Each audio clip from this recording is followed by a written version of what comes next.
إن الحمد لله نحمده ونستعينه ونستغفره ونستهديه ونعوذ بالله من شرور أنفسنا ومن سيئات أعمالنا.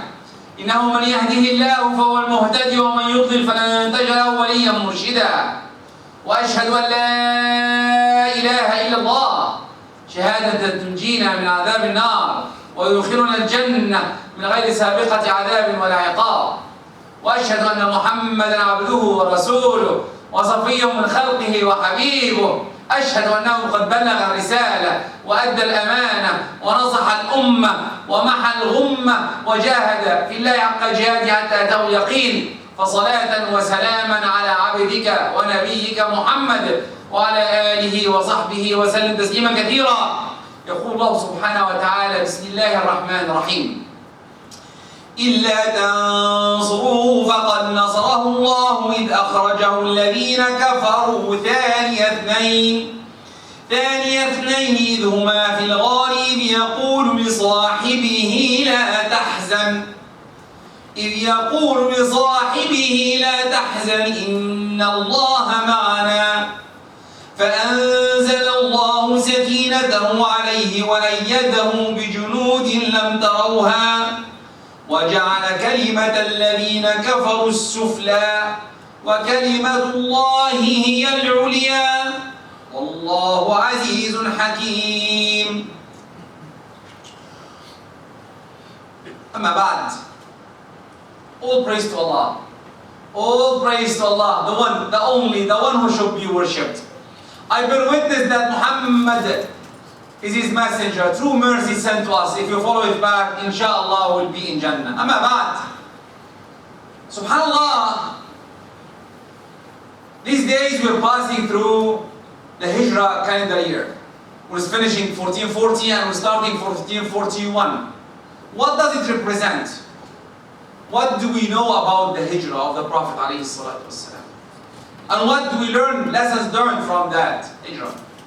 First, we have to know the Hijrah started not from the day he moved from Mecca to Medina. It started when the first ayah came to him with the word Iqra. The Prophet, when he heard that Iqra, he was shivering, and his wife, beloved wife, took him to her cousin Waraqa ibn Nawfal, and he told him the story. And look at Waraqa, looked at him and said, I wish I was strong. While your people will kick you out of Mecca. And Rasulullah said, what? My people, my family will kick me out of Mecca? The Waraqa ibn Nawfal said, yes. No one came with what you came with except his people will get him out of his country. Subhanallah. It started from there. Look at that. When I read this hadith, the next hadith is the beauty of this, that I couldn't believe that this applies to us here. Look at this hadith, what it said. عن تميم الداري رضي الله عنه قال رسول الله صلى الله عليه وسلم لا يبلغن هذا الأمر ما بلغ الليل والنهار ولا يترك الله بيت مضر ولا وبر إلا وأدخله الله هذا الدين بعز عزيز وبذل دليل. عز يعز الله به الإسلام وذلا يذل به الكفر الله به الكفر. The hadith, I cannot make mistakes. That's why I write it down, because any mistake, it's a big problem in hadith. What does that mean? The hadith stating that every part of this world, the Islam will go in. Imagine that all of us, especially the first generation, are back home, wherever back home is. No one will know about us here. No one will know about us anywhere in the world. Subhanallah, the migration of the people from back home to here, which makes it this our home, made a change. Created this mosque and others. The migration is not always bad. Sometimes it's good, even better, to spread the Islam. Unite us. Let's go back to the Hijrah itself. The Prophet ﷺ, Sayyidina Jibreel came to him and told him, the mushrikeen, the disbelievers are coming to kill you today. The disbelievers are coming to kill you today. Why? I'm just saying La ilaha illallah. Why are they killing us? Because you saying La ilaha illallah. That's it. There is no other answer for that. What the Prophet did immediately, he planned. He planned to leave. Planning is very important. As Muslims, we plan. We should be planning. We are the best in planning. Let me tell you why we are the best. Look at the previous civilizations before Islam. All the civilizations are taking care of the death roll. The pharaohs building graveyards. The Romans are building places to eat and drink. But when Muslims came, they elevate the world to make it more prosper. They take care of every part because the time is an issue in our lives. When we say time is this, pray at that time, you have to come and pray at that time. But now because we are going down, when I tell you, I'll meet you after Dhuhr prayer. When is Dhuhr prayer? 1:15.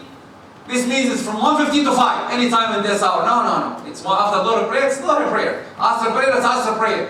It should be planned well as Muslims.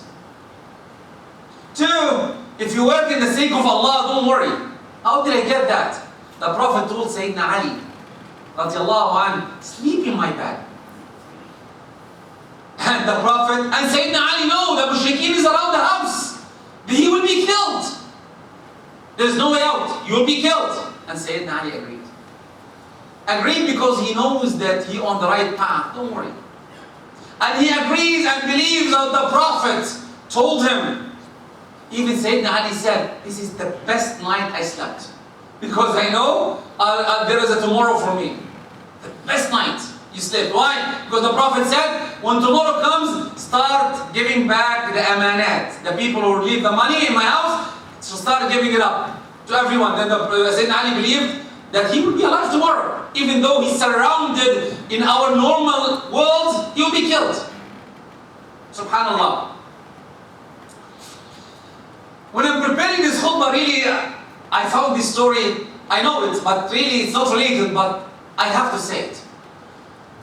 Subhanallah, the mushrikeen are surrounding the Prophet's house. And who is the head of them? Definitely the Pharaoh or Ummah, Abu Jahl. And the people who is with Abu Jahl told him, come on Abu Jahl, come on Abu Hakam, let's get in. Hit the door. Hit the door. Get everyone in. Kill him. He's there. Doesn't this remind you of something? What's happening? The police, when it comes, break the door. Hit anyone there, don't care. No. Look at Abu Jahl. He's a kafir. He's one of the worst people in our history. But still, he has morals. He said, there are women there. There are kids.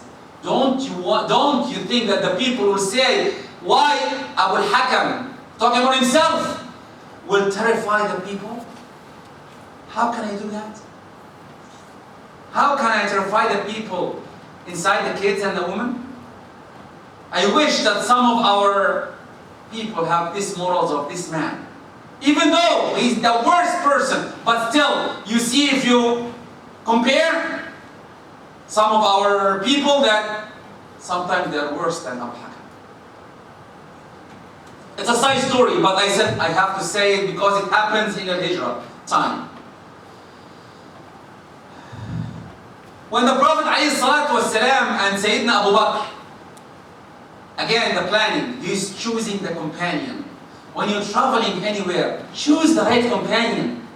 Who is the right companion for you? For the Prophet, Sayyidina Abu Bakr. Choosing the right companion when you're going anywhere is very important. Sometimes it's more important than the trip itself. Because he's supportive and helping. And standing beside you and behind you, taking care of you. The Sayyidina Abu Bakr, when they were traveling, he goes in front, goes in the side, goes in the side, goes in the back, checking everywhere that any enemy can come to the Prophet, supporting the Prophet. And when he went to the cave, And the mushrikeen came to the door. Sayyidina Abu Bakr didn't know what to do. It's beyond his manpower now. And the mushrikeen were having swords and they're coming to kill. Who? Him? No. Him? He can get out and leave. Sayyidina Abu Bakr wasn't the target. The Prophet was the target. And he was very sad. They will catch the Prophet. Even he said, "Oh Prophet, if someone looked under his knees like this, he will see you. Just under his knees, you will see a Prophet." And he was so scared. On himself again? No. He's scared about the Prophet.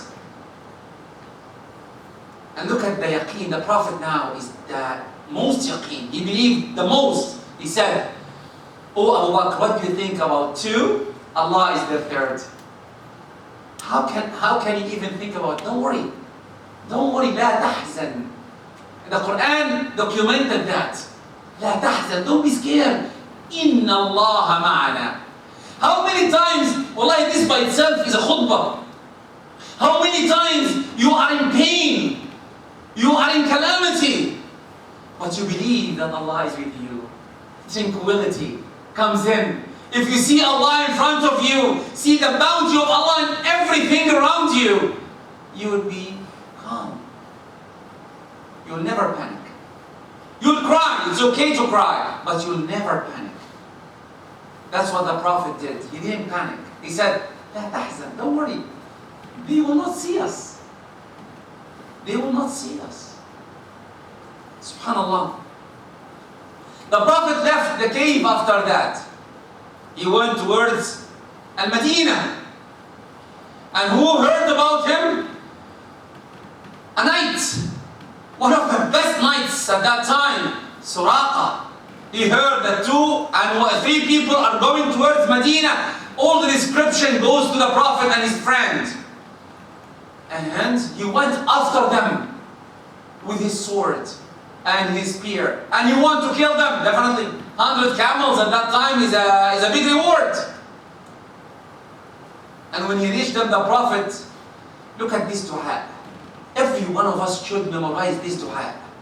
When you have a problem coming, you see the problem coming. Allahumma kfinihi bima shi'ta wa kayfa shi'ta.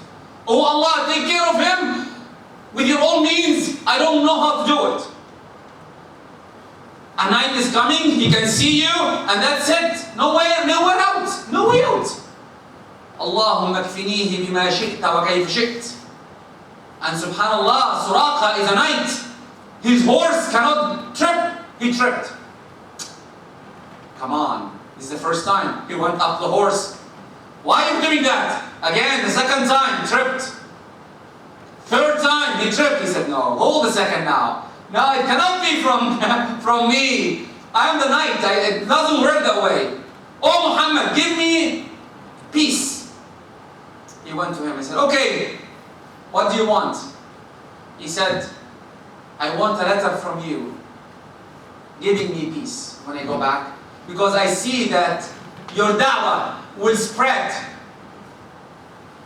I want peace that when the da'wah, your people will not kill me." And I said, "Okay, Abu Bakr, write down the peace treaty between me and him."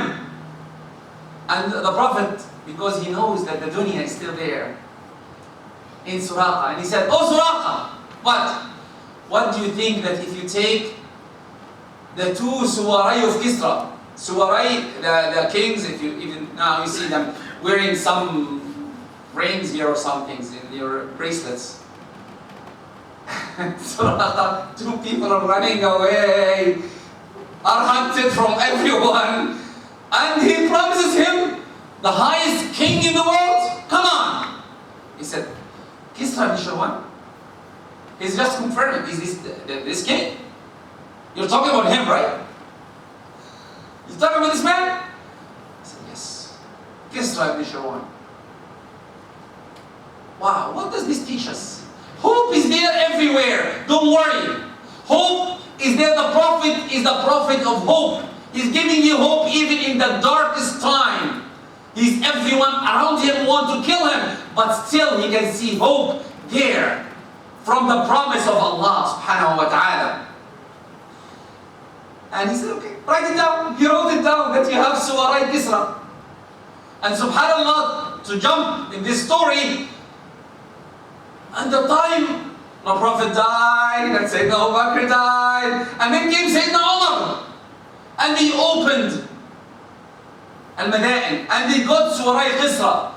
And Sayyidina Umar knew the story. And Sayyidina Suraqa, because he's a Sahabi now, because he believed in Islam, he was fighting somewhere. Immediately when he saw Suwarai Kisra, he said, bring Suraqa. Bring Suraqa back. And he brought Suraqa in. And he said, even though they were gold, it's forbidden for men to wear gold, but this is a command from the Prophet. Put it on. Put on the Suwarai, and not only that, go around the Medina, show everyone. The Prophet said, you will take Suwarai Kisra, you will take it. And he took it. And he went around. Definitely he took it out of that because it's gold. You shouldn't be wearing gold as men. But he got the promise, the glad tidings, even though in the bad times. Subhanallah. Always migration for all of us, especially the first generation coming here to Canada. What's your role here? What should we do as Muslims? What is our role and taking care of each other? This is inshallah what I'm going to say in the second khutbah. أقول قولي هذا وأستغفر الله لكم فاستغفروه لأنفسكم.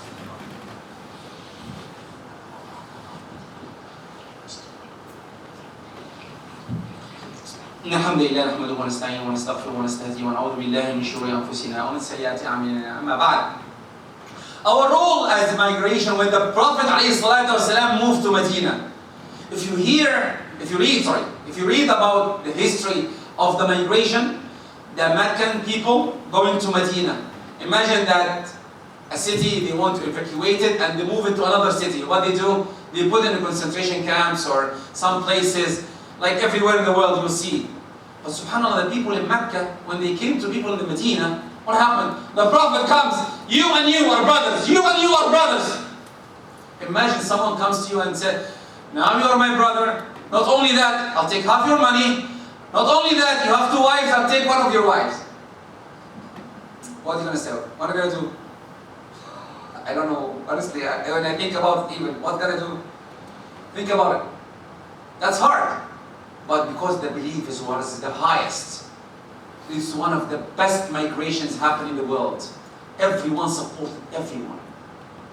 The Sahabi from the Ansar comes in, the one from Mecca, come. There is my money. This is your half. This is my half. I have 2 or 3 or 4 wives. Tell me one of them, I'll divorce them, divorce her, and you can marry her. Because they cannot afford anything. SubhanAllah. The brotherhood that came at that time is unbelievable. You hear stories about them that, wallahi, something coming from the myth, something out of the... sometimes you cannot even believe how this happens. But subhanAllah, when our brothers from Kashmir or from Syria, when they came in, we tried to support, to help. It's hard. It's hard. But really, you have to try. You see, the Prophet did on that time was tremendous. Now, what should we do as migrated people? Support each other, help each other, work with each other, give good glad tidings to everyone. This is very important. Very important. Help, support. One of the things that I need to talk about is the beginning of the calendar year. How did it start? The prince around the country at that time, at Sayyidina Umar time, the Umara at that time said, we need a calendar to start writing out. You know, when you send a letter, you have to put a date on it. There was no dates. They said, okay, let's use the Chinese, let's use the Roman, let's use whatever. And some of them, why don't we use the birth of the Prophet? No significance. No significance in Islam about the birth of the Prophet. Okay, how about the hijrah of the Prophet? And Sayyidina Umar and so many of Sahaba said, yes. This is the time of moving from the wrong to the right, from the dark to the light, from the batil to the truth. And they choose the day. Now let's choose a month. When should we start? And they said, okay, the start is after Hajj, the month after Hajj. Everyone is leaving, it's Muharram, Shahrullah al-Muharram. We start from there, from that month. And they starting the Hijrah calendar from that month. Subhanallah, this is the month which he started. Is there any prayer, any dua, anything special about the day I should do on the first of Hijrah? Nothing. Only I suggest if you tell everyone what's Hijrah. Read about it. What's really the Prophet did. What the people who migrated did. Really, we claim we love the Prophet, but really we don't know anything about him. We need to know more about him. If I give the story, just the story of the migration from the Prophet, I just summarized maybe less than 1% of the migration from the Prophet from Mecca to Medina. But if I said it, you will stay with me until tomorrow. It's a lot of details. But we need to know. We need to work hard to learn. Learning brings love and attraction to the person you love. That's what you should do. Why you love your son? Because you know every detail about him. Why you love your daughter? Because you want her to prosper. You want to be better. Why you love Islam? Why you love the Prophet? Oh man, I don't know. I love the Prophet. Do you know anything about how many kids does he have?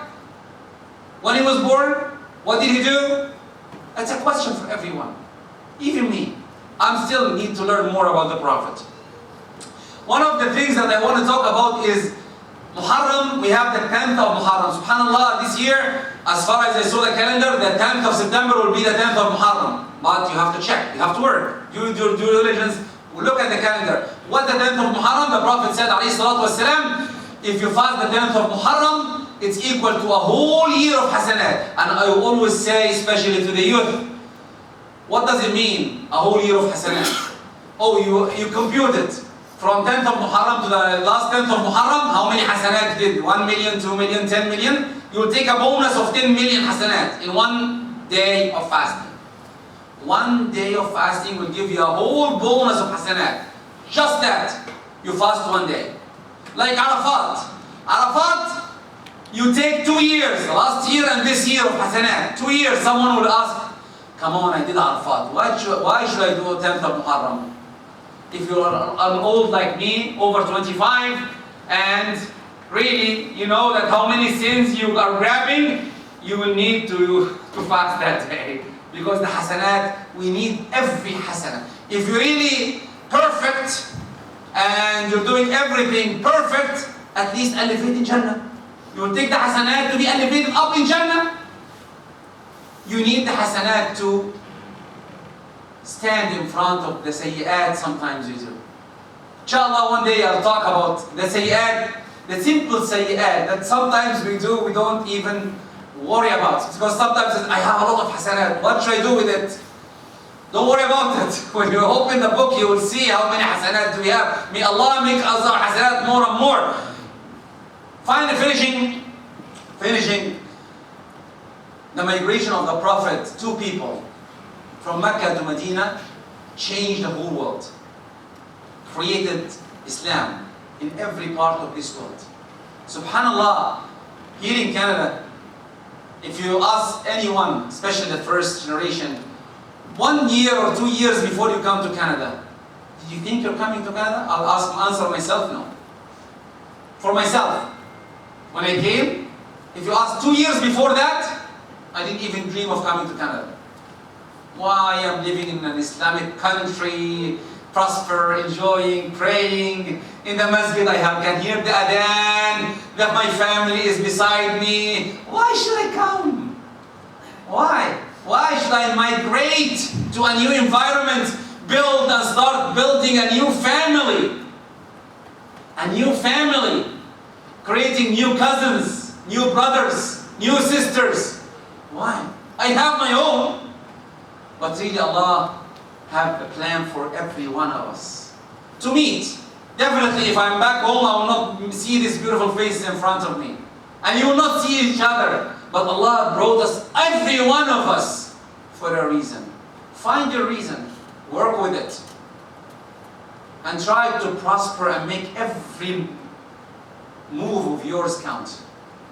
Because we need you. I need you? Maybe. Islam needs you? Yes. You will be questioned? Yes, yes. You will be questioned, you're migrated here to Canada or any part of the world. And what did you do? What did you help? What did you support? What did you learn? The Prophet, when he migrated to Medina, learned. He created a whole nation, country, moved all over the world. All over the world, spreading Islam for 1,000 years. Muslims were leading the world. And there are so many books written that what did the world lose because of the moving back of Muslims, تخلف المسلمين. Muslims are going weak and weak. We don't believe in anything. But this migration the Prophet did, alayhi salatu wasalam, changed the whole world for us. Created a new era that we need to know about and to work about. And make sure, finally, to choose the right companion for you in this trip.